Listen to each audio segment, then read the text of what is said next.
Nilileta halmashauri yangu ya wilaya Misenyi na madiwani wote kujifunza hapa kwenye swala la mada ambayo ni makali na sasa hivi tunafanya vizuri. Kwa hiyo Longido ni si watu wadogo, siku zote mko juu. Kwa hiyo kimeteni sana simamia kwa lakini wakati tunahitimisha uandishi wa habari leo, mnaona kamati ya bunge ya tawala za na serikali za mitaa na misemi katika eneo la Longido ambapo serikali ya Daktari Samia Suluhu Hassan imewekeza fedha nyingi kujenga shule ya wasichana ambayo inaitwa Longido Samia au Samia Longido. Shule hii imegharimu zaidi ya bilioni 150 mpaka sasa hivi, lakini bado kuna majengo mengine yanaendelea kujengwa. Tunaona katika kila eneo, kila uhitaji, kila aina ya jengo liko hapa. Tunaona jengo la utawala, mabweni, madarasa, nyumba za walimu, maabara, lakini na majengo ya kwa ajili ya afya.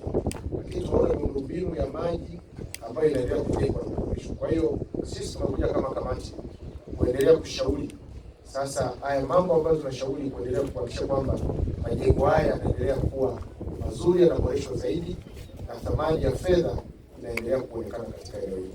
Kwa hiyo sisi kama kamati, swala la kwanza tunapongeza sana Mheshimiwa Rais Daktari Samia Suluhu Hassan kwa hizo fedha ambazo ameleta hapa Longido, na mnaona majengo kwa kweli yamejengwa.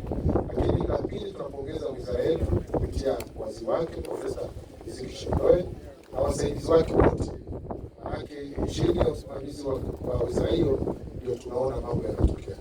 Lakini pia tupongeze mkuu wa mkoa wa Arusha Comrade Amos Makala pamoja na katibu tawala wetu Daktari Thomas Mbuva. Hao wote kila sehemu walipopita waliacha alama. Wao ni konokono, huwa waende hivi, lazima waache alama.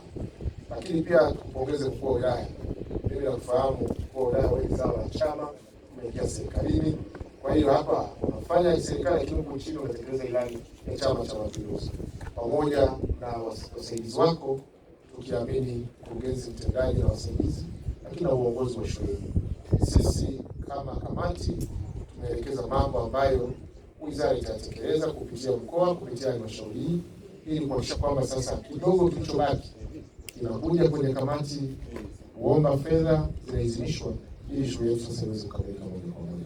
Baada ya kusema hayo, tunashukuru sana kwa mkutano mzuri, lakini na kazi yetu tumetoa mazingira mazuri na tunaweza kufanya kazi kwa ufasaha mpaka hapa sasa hivi tunafika mwisho. Mungu awabariki wana Longido, Mungu awabariki wana Arusha, awabariki Tanzania.